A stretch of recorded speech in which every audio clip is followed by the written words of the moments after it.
अस्सलाम वालेकुम नाज़रीन, आप देख रहे हैं आवाज़ बुलंद टीवी न्यूज़ चैनल। नाज़रीन आइए देखते हैं आज की अहम और ख़ास खबर असेंबली से, जहां पर AIMIM MLA फ्लो लीडर जनाब अकबरुद्दीन अवैसी साहब ने ख़ास तौर पर वक्फ प्लान को लेकर अहम गुफ्तगू की है और साथ ही साथ इस ताल्लुक से CBCID इंक्वायरी के ताल्लुक से भी बात की है। आइए देखते हैं खास खबर आवाज़ बुलंद टीवी न्यूज़ पर। मोहतरम स्पीकर साहब आपके जरिए मैं इंतहाई अहम मसला उठा रहा हूं जो बरसा बरस से मेरी जानिब से और मेरी पार्टी की जानिब से मुसलसल उठाया जा रहा है, और ये मसला है औकाफी जायदादों के ताल्लुक से। सर, तो तेलंगाना की तश्कील के बाद में रियासत तेलंगाना में 33,929 वक्फ इंस्टीट्यूशंस है अकॉर्डिंग टू फर्स्ट सर्वे, और उसकी जो मुकम्मिल जो जमीनात हैं वो है 77,538 एकर्स।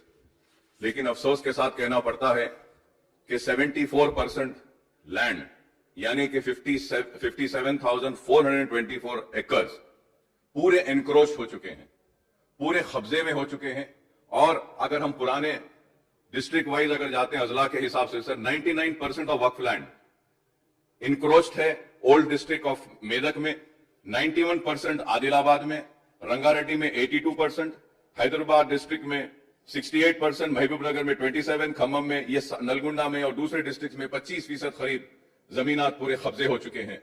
और फिर ये जितने भी, मैंने पहले भी कहा था और आज भी कह रहा हूं सर, कि मैं हुकूमत से ये मुतालबा करता हूं कि आप CBCID इंक्वायरी करवाइए या व्हाइट पेपर जारी करवाइए, एक इंक्वायरी कमीशन बिठा के इंक्वायरी करवाइए कि आखिरी औकाफी जमीनात कहां गए, किधर गए। और अफसोस के साथ कहना पड़ता है कि जो इंक्रोचमेंट है, इस इंक्रोचमेंट में 50% से ज्यादा इंक्रोचर अगर कोई है तो वह गवर्नमेंट इंस्टीट्यूशन है, सरकारी इंस्टीट्यूशन इसमें कब्जा करे हुए हैं। सर, फिर सेकंड सर्वे भी हुआ, सेकंड सर्वे में भी कई जमीनात आइडेंटिफाई हुए हैं कि वक्फ की जमीनात हैं, और इनमें भी, इनके ऊपर भी आज तक भी इनका नोटिफिकेशन जारी नहीं किया गया। हुसैन शाह वाली रहमतुल्लाह अलैह की दरगाह हो या बाबा शरफुद्दीन साहब की दरगाह हो, दरगाह मीर मोमिन चुक की दरगाह का हो या आलेर की जमीन हो, ये कई जमीनात साहब, ये बड़ी फेरिस्त है, इतनी बड़ी फेरिस्त है कि क्या आज हर कोई कब्जा कर रहा है अपने जाती मकासद के लिए।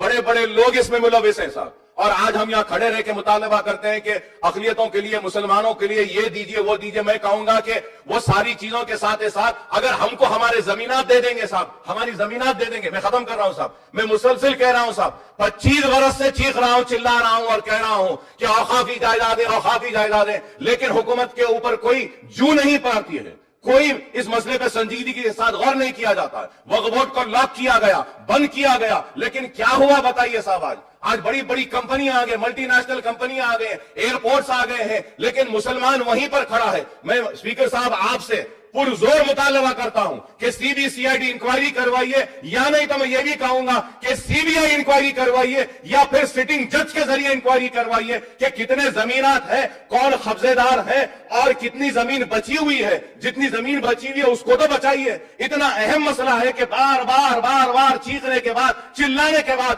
कोई भी हुकूमत हो वो औकाफी जायदाद और मुसलमानों के इस संगीन मसले पर संजीदगी के साथ कोई फैसला नहीं करती। मैं उम्मीद करता हूं कि आप इस पर जरूर आप स्पीकर साहब आप अहकामात जारी करिए कि हाँ, मैं खुद भी सुन रहा हूं बरसा बरस से अकबर साहब को यह बोलते हुए, जरूर इंक्वायरी बिठानी चाहिए, इंक्वायरी कमीशन बिठाना चाहिए, CBCID के जरिए इंक्वायरी होनी चाहिए, CBI के जरिए इंक्वायरी होनी चाहिए या सिटिंग जज के जरिए इंक्वायरी होनी चाहिए, और वक्फ बोर्ड की औकाफी जायदादों का तहफ्फुज़ होना चाहिए और मंजर आम पर आना चाहिए कि कौन वो शरीफ लोग हैं जो औकाफी जमीनों पर कब्जा कर अपने घरों को चला रहे हैं। अगर औकाफी जायदादें बच जाएंगी तो मैं समझाऊंगा कि मुसलमानों की कई परेशानियां दूर हो जाएंगी, मुसलमान को रोजी मिलेगी, रोटी मिलेगी, तालीम का मौका मिलेगा, बेवाओं की मदद होगी, यतीमों की मदद होगी, सब कुछ होगा। तो मैं आपसे फिर से मुतालबा करता हूं कि इस मसले की संगीनियत को आप महसूस करते हुए इंक्वायरी का ऑर्डर करिए स्पीकर साहब।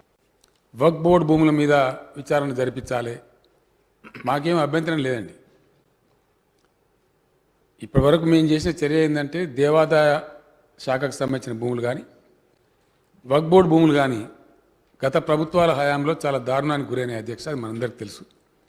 ఇదే సభలో చాలా చర్చ జరిగింది. ధరణి వచ్చినప్పుడు ఎంతైతే ల్యాండ్ ఉందో దాన్ని అంతా కూడా ఫ్రీజ్ చేయమని చెప్పినాం. ఇప్పుడు అది ఫ్రోజన్ ఉంది. ప్రభుత్వంలో ఎక్కడ కూడా ప్రభుత్వం దగ్గర ఉన్నటువంటి రికార్డుల ఆధారంగా వక్ఫ్ బోర్డు దగ్గర ఉన్నటువంటి రికార్డుల ఆధారంగా ఇటు దేవాదాయ భూములు కావచ్చు, అటు వక్ఫ్ భూములు కావచ్చు ఫ్రీజ్ అయి ఉన్నాయి. గవర్నమెంట్ పరంగా వాటిని ఎట్టి పరిస్థితులలో రిజిస్ట్రేషన్ చేయడం కానీ ఇంకో అనుమతులు ఇవ్వడం కానీ జరగదు అనే వారికి తెలియజేస్తా ఉన్నా. కానీ అక్బరుద్దీన్ ఓవైసీ గారు ఇంతకుముందే నాకు ఛాంబర్లో కూడా వచ్చారు. వారు కూడా చెప్తున్నది ఏంటంటే కొన్ని సందర్భాలలో కోర్టులలో మన వాళ్ళు సరిగా వాదించడం లేదు, అవి కొన్ని జరుగుతూ ఉన్నాయని చెప్పినారు అధ్యక్ష. ఏదేమైనప్పటికీ వక్ఫ్ బోర్డుల విషయంలో జరిగిన దుర్మార్గాల మీద एक CBCID का इंक्वायरी आप मांग रहे थे, हम ज़रूर आज ही आदेश दे देंगे कि वक्फ बोर्ड के ज़मीनात को महफूज रखने के लिए जो उसके साथ नाइंसाफ़ी हुआ है उसको खोज के निकालने के लिए CBCID का इंक्वायरी आज ही डाल देते हैं, इसमें कोई शक नहीं. सबसे पहले तो मैं चीफ मिनिस्टर साहब का शुक्रिया अदा करता हूं कि उन्होंने हमारे मुतालबे पर CBCID की इंक्वायरी का ऐलान किया. मौकूफ़ा जायदाद पर ज़मीन पर